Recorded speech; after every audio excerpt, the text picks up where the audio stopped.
aboard for the transcribed premiere production, The Cruise of the Poll Parrot, that thrilling story of the days of the whalers and adventure on the high seas.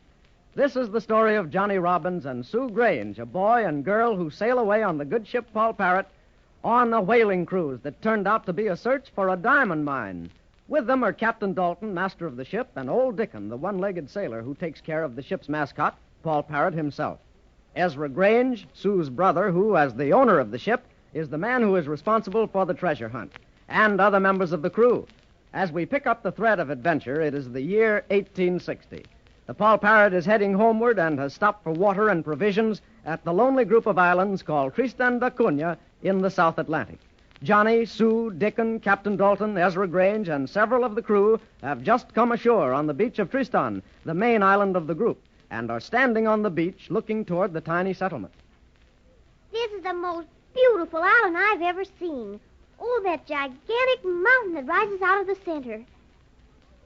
Why, that looks like snow on the top. Aye, lad, and snow it is. It's a monster mountain for sure. Why, she's almost 8,000 feet high. Oh, those are the cutest little houses down there.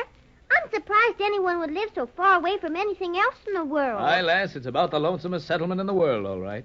Ships don't often call here, and after all, the whole island's only 20 square miles, and it's 1,500 miles away from the nearest settlement. Look, Captain, here come some of the inhabitants out to meet us. You're sure they're friendly? Oh, blow me down, Mr. Grange. Of course they're friendly. They're a mixed race, to be sure, but as kind of people as you could expect to meet. See, Captain, this must be the leader coming forward to meet us. Peculiar-looking old chap. And there's others behind him. And children, too. Gosh, just think. They never have to worry about going to school way out here in the middle of the ocean. Lash me to where you're on, lad. You know, now, that's no way to be talking, it ain't. Why, the day'll come when you'll be sorry you spoke so blinking mean about school. Johnny don't like school. Johnny don't like school. Stow it, Poll Parrot, you bloomin' pelican. Well, here's the old fellow now. Ahoy, mate. Captain Dalton of the whaler Poll Parrot speaking out of New Bedford. We're putting in for water on a brief spell before sailing home. Welcome to Tristan da Cunha, sir. Welcome, all of you. My name's Cotton, sir, governor of the island, sir, in the name of Great Britain, for who I served many years in the Royal Navy on a man-o'-war, sir. And this is my wife. Well, bless me, it's young ones. You must come down to the house and let me fix a bite for the young ones and a meal for all you gentlemen. Of course. You must all come with me and have a spot of cheer. Well, this is very kind of you, Mr. Cotton. By the way, Grange is my name, owner of the Poll Parrot. I hear from the captain here that your island is often visited by ships. Oh, well, to tell you the truth, sir, we've seen enough in the last 10 years or so, sir. You see, Yankee whalers like yourself are bound in these seas, knowing that whales pasture in these waters. But this year, well, sir, I'm surprised to see you put in so boldly in these troublous times. Don't you know, sir, that the Confederate cruisers have been using these islands as a base to attack Yankee shipping? Confederate cruisers? Vast man, I don't know what you're talking about. You don't know, sir, that the United States of America has split in two parts over not having slaves, sir? Strike me, mate. You can't mean our country's at war with itself. It's true. The South has split from the rest of the country and is calling itself an independent nation. The Confederacy it is. Oh, Ezra, that's awful. How could Americans ever fight each other? Well, Sue, my dear, men sometimes do strange things when they're angry. We don't know much about this fighting, but if there's a war between the states, it looks like trouble for shipping. You're right there, sir. And the Confederates' gunboats are always down here and Tristan to capture Yankee whalers. So that's what you meant when you spoke of our boldness, Mr. Cotton. We saw no warships, though, near the islands. You were fortunate indeed, sir. We'll be glad to have you as long as you may care to stay, sir. But it's only fair to warn you what might happen if a cruiser sails into the passage and finds your vessel anchored out there. Captain, I think we'd better set sail from here as soon as we can. I've asked Mr. Grange. We've faced trouble before, and we can do it again. But we'll not waste time. There's no use looking for squalls when they ain't around. We'll stow in some casks of water then, Mr. Cotton, look over the ship for any repairs we need, and in a couple of days we'll hoist anchor. Avast! What was that? Captain Dalton! It's a full-rigged vessel sailing toward the island fighting cannon. And the Poll Parrot is out there right in its path. What if it's a warship? Easy there, me hearties. We'll hold to. It's flying no colors. All we can do is stand our ground and hope if she does attack our ship out there, our men on board will be ready for her. Rock! All hands ahoy! Dirty weather ahead! Rock! Rock! of anything like that. Why, that boat is out there. I don't know what she's doing. Well, 10 minutes have gone by and there's been no firing. What do you make of it, Dickon? Well, lash me to the skipper, sir. I don't know. I don't. But she dropped anchor out there. And it looks to me like the man in the bow of this boat that's coming ashore might be a skipper. Aye. Johnny, it can't be a warship. The captain's not dressed in naval uniform. But I wonder why it was firing that cannon then. Hey, Cotton, you white-bearded porpoise, what's the bloomin' idea of letting that other vessel anchor out there in the bay just where I always put in with the Africana? But please, sir, Captain Carr, sir, I didn't expect you back so soon, sir. I didn't think there'd be any harm. Stow it. You know that's the most sheltered spot in the harbor where I always wants to drop anchor. Avast there, Captain Karsh, whoever you may be. It's my ship you're referring to, and I'm so sorry I ran into your private slice of the harbor. However, as I saw no sign in the bay saying this space reserved for the Africana, I don't rightly see that you've got anything to say about it. Oh, a sea lawyer, are you? You better keep a civil tongue in your head. Avast, Mr. Karsh, I may be no sea lawyer, but I know enough to smell something amiss in the wind when a merchant captain, for so I take you to be, fires cannons on entering a port as deserted as this. Now, suppose you state your business civilly to Mr. Cotton here, or you may regret your unusual methods. Rob, tell him, Skipper. Lay on with the ropes in. Quiet, you lost the chicken face. Well, playing protector, eh? If it's any of your business, I'm Captain Karsh of the Four-Master Africana out of New Orleans to Cape Town with cotton and trading goods. And we've stopped here for provisions. And if it's any further your business, any skipper who knows the seas knows enough to carry cannons for protection in troublous times like these. Are you satisfied, Mr. Sea Lawyer? Aye, your story sounds fair, but I'm not your judge. I'm Captain Dalton of the whaler Poll Parrot, homeward bound for New Bedford with a full cargo. A full cargo, Mr. Dalton? Aye? Your ship's riding high in the waters for one with a full cargo of whale oil, if I know anything about it. Avast, Mr. Karsh, you don't know anything about it, and there's no reason why you should. Let's end this argument and transact our business as we should. There are certain courtesies of the seas. Captain, there's them skippers what don't have enough sense to know the courtesies of the sea. Rob, blasted pirate, Rob. That's enough, Dickon. We didn't ask for your opinion. Oh, Dickon, you shouldn't have said that. There's no use getting the other captain angrier. Oh, I can't help it, lad, that I can't. I can tell a seagoing bully when I sights one, and he's one of 'em. You may lay to that. All right, we'll have done with it. I get first choice of all the provisions as usual, Mr. Cotton. But, sir, maybe Captain Dalton here... Avast, Mr. Karsh, I made port here first. But even then, I'm willing to give you equal choice. But first choice of provisions you'll not have. And why not? He knows I'll pay well for him when I reach Cape Town and return. Well, why not pay now? Trade from your cargo. These folks can use cotton or other supplies better than your credit, which means less than nothing in this end of the world. Yeah, still interfering, eh?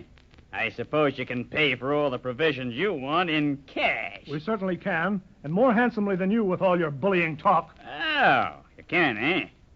It looks funny to me, Captain Dalton. A whaler that by the looks of it carries little whale oil it is fixed to pay any price. Maybe you picked up a pirate treasure chest, eh? Of course, it ain't none of my business. Right. It ain't none of your business, Rob. Looks like the bloomin' parrot knows you pretty well after all, Captain Karsh. Hang the bloomin' bird. Very well, I'll have to agree with you. But you're lucky to share a lake with Captain Karsh. Let's get the dealing over with. Aye. For in the day we'll weigh an anchor ourselves. And then we're homeward bound.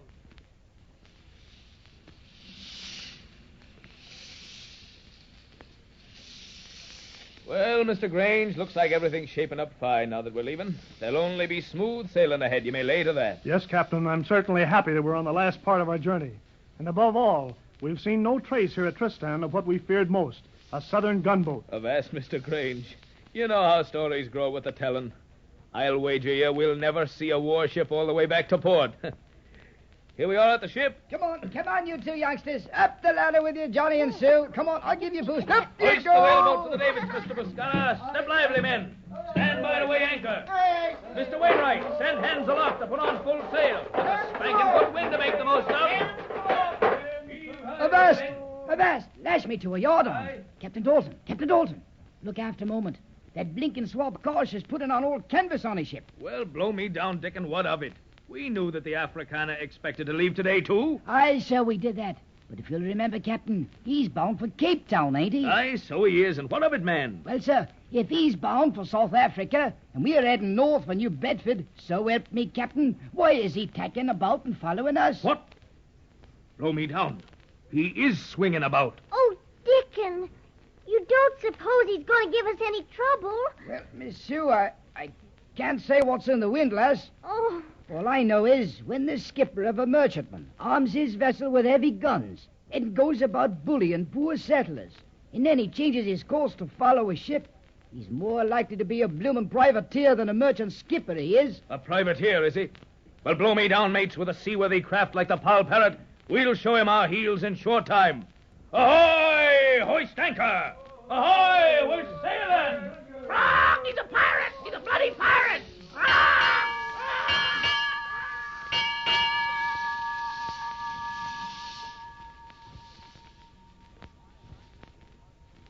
Why has Captain Karsh completely turned his ship around to follow the Poll Parrot? Those heavy cannons on the Afrikaner do look suspicious. Is Karsh really a privateer? And what will he do if he catches the Poll Parrot? Will he find the priceless diamonds on board? Maybe our friends can outdistance him, but it'll be a thrilling race if they do. Whatever happens, we know it'll be exciting, so don't miss the next transcribed adventure in the cruise of the Poll Parrot. Until then, this is your Poll Parrot announcer, Dave Ward, saying...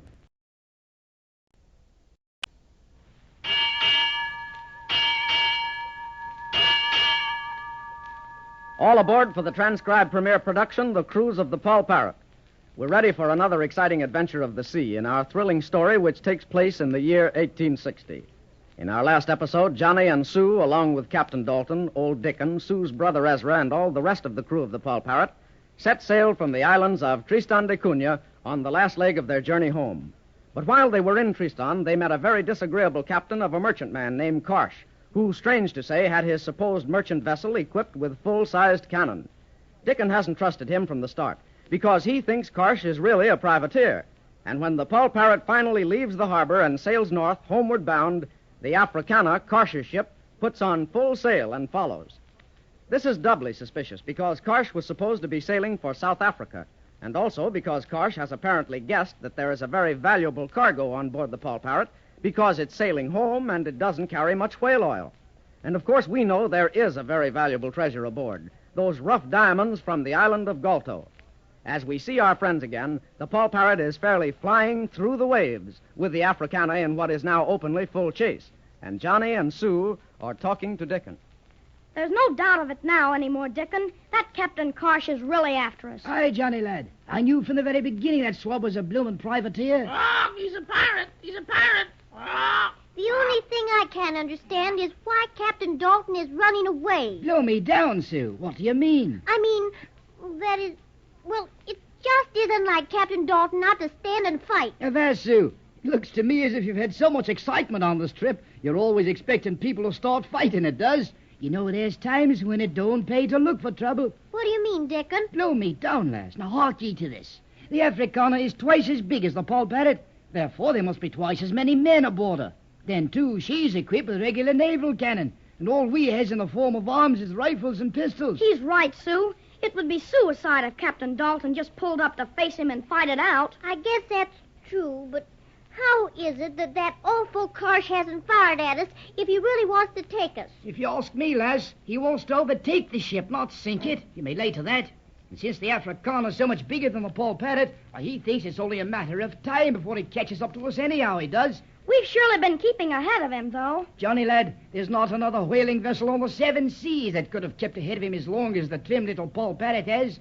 But how long we can keep this up, well, I'll be blowed if I knows. Oh, Dickon, look!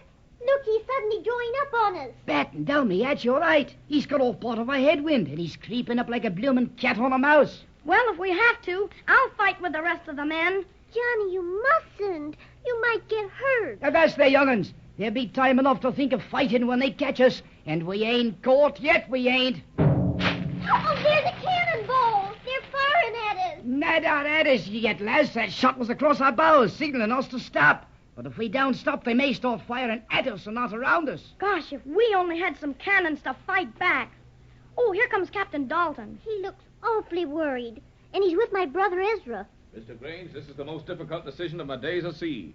If I were alone on this ship with my crew, I'd stand and fight. I know you would, Captain. But with little Sue and you and Johnny aboard, sir, well, I have no right to practically throw away the lives of my passengers in a fight where our chances are only 1 out of 10. If it were only for me, Captain, I'd say go ahead and fight. But Sue here... I'll hide, Ezra. I won't get hurt, but don't let them take us. I'll help you fight, sir. I can handle a gun. Aye, lad, you're as brave as they come, but it won't do. We haven't a chance against them. There's nothing to do as I can see but haul, sail, and surrender. Captain, that one's at part of our forward railing. Frog, it's war, men, it's war. They mean business all right, you may lay to that. The next one will be to disable us. Well, after all, Captain, there isn't much they can do to us, is there? We have the diamonds hidden, and remember, at best, Captain Karsh can only suspect we have the valuables aboard.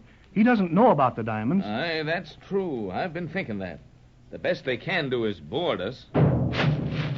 Lash me to a yard-arm, Captain. That ball skimmed the forward deck. Aye, blasted, it looks like the time has come to heave to. Avast, all hands. Take in sail, stand by to put 'em out. Stand by to drop anchor. I'm afraid the men may not like the idea of giving in without a struggle. They're following my orders, Mr. Grange. They'll do as I say. Can't be helped. All hands stand by to defend the ship if the other crew gets any ideas of piracy. Mr. Wainwright, have all arms brought on deck for immediate use. At least, Mr. Grange, we won't let 'em massacre us. They're drawn close about a second, Captain. There's Captain Karsh hanging over the rail with a speaking trumpet. He's hailing us. Steer to, you slugs. We've played our little game long enough.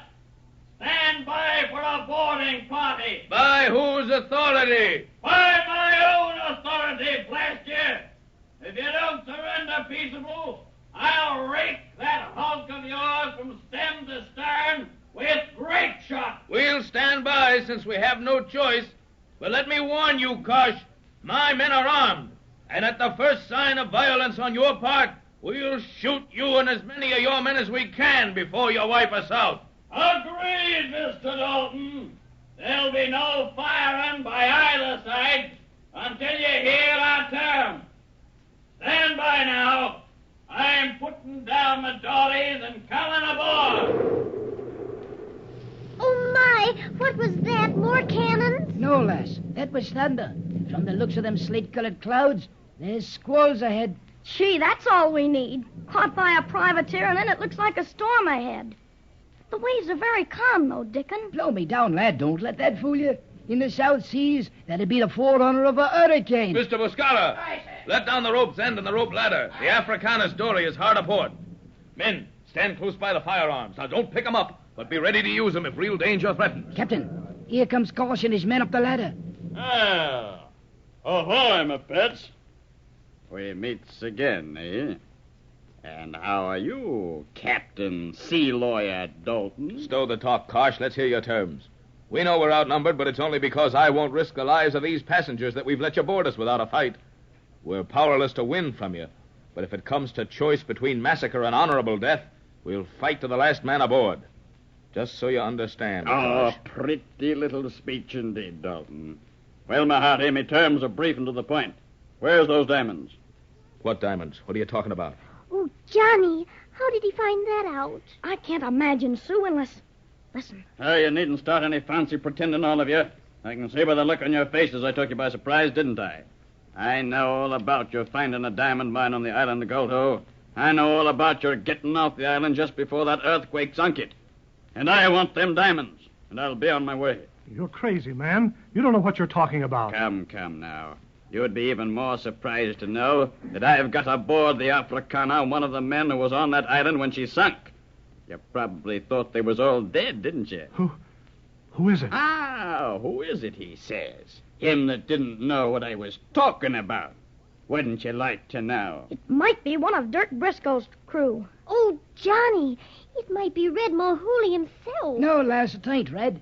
Captain Dalton shot him dead on a doornail, and I seen it with me very own eyes. This talk ain't getting anywhere. Do I get those diamonds? My answer's just as brief. You do not. Avast! Look, Captain! There's 2 more boatloads of men coming over the side. Ahoy, what's the meaning of all these men boarding us, Kosh? Order them to stand where they are, or I'll have my men pick up those rifles. With all my men armed, we'll go for your fancy passengers here first if you make a move toward us, Dalton. Mr. Sea Lawyer sort of figured you'd be stubborn about those diamonds, so I came aboard prepared to search for them. And just to be sure you don't try to play any fancy tricks on us, I'm going to send some of your men over on my ship to be held as hostages until we get through. They'll jump you at the drop of my hand, Karsh. Go on, drop your hand. And there'll be bullets in the heads of that blinking boy and girl standing there and that blasted ship owner of yours quicker than you can reef a spinnaker. Mr. Grange, I've got to do as he says. I can't let you be harmed. I don't think they'll find the diamonds for some time anyhow. And meanwhile, we may think up some way out of this. I realize your hands are tied, Dalton. It's your decision that will decide. You're master of the Poll Parrot. Thank you, Mr. Grange. All right, Karsh. I'll send 10 men over to your ship. Mr. Hollings, Aye, sir. take 10 men with you and go back in one of those dories to the Africana. I wonder why Captain Dalton is sending Hollings. He was one of the privateers on Goto Island, and not one of our original crew at all. But, Sue, remember he's the one who saved the diamonds for us. He's a very brave man, and maybe Captain Dalton already has something in mind. Some kind of a plan. Captain Dalton, sir. If you don't mind, sir, it looks like a bad blow coming up. Men, fix the lifelines. Man all ports, ready for squall. Hold fast there. There'll be no tricks under my nose. My men will take care of this ship. Look alive, you swabs. Reef in this old tub to weather the storm. And I take a look about in the captain's quarters for those diamonds. Bruno! Annabelle, what in the name of Davy Jones are you doing aboard this out? Blow me down, look. It's a young woman. I came aboard with the last boatload of your men. I made them bring me. Now, look here, Annabelle. You may be my betrothed, but you can't be poking your nose into my affairs like this. Get back in that dory and I'll have you rowed back. Bruno, you wouldn't tell me what this strange business is all about. You told me you'd stopped privateering years ago, but this certainly doesn't look like it. I had to come over here to find out what you're doing to these people. Why did you send a boatload of their men back to your ship? Annabelle, if you were already my wife, I'd beat you with a belaying pin for this. So that, you swine. That's no way to talk to any lady. At least all your betrothed, as I take it this young woman is. Oh, Johnny, that beautiful girl is going to marry that awful Captain Karsh. Captain! Captain Dalton! Avast! A wall of water sweeping down on us! It's a hurricane! Karsh! Karsh! Get your betrothed bride and as many of your men below as aren't needed. This is a terrible blow coming up. My men will take over and we'll settle our arguments after we ride out the storm. We will not. I'm in command here now, and my men have taken over. And I've even put my mate at your helm. Ahoy there! Why, what's the idea, you slob? I told you to take over the helm when we got aboard. You're letting this ship drift away from ours. Blimey, sir, can't help it. The anchor rope's severed and we've drifted apart. Who cut that anchor light? Wouldn't you like to know? Wouldn't you like to Below, everybody but the men on duty. In another second, the decks will be completely awash. Blast you! I tell you I'm in command. Mate, you at the helm. Yes, sir. Hold her steady. She's putting about right into the wind. I can't help it, sir. The tiller won't wait. I think that lost wave smashed the rudder. Smash the rudder. Good heavens, we're at the mercy of the sea. She'll be swamped for sure. Swamped for sure.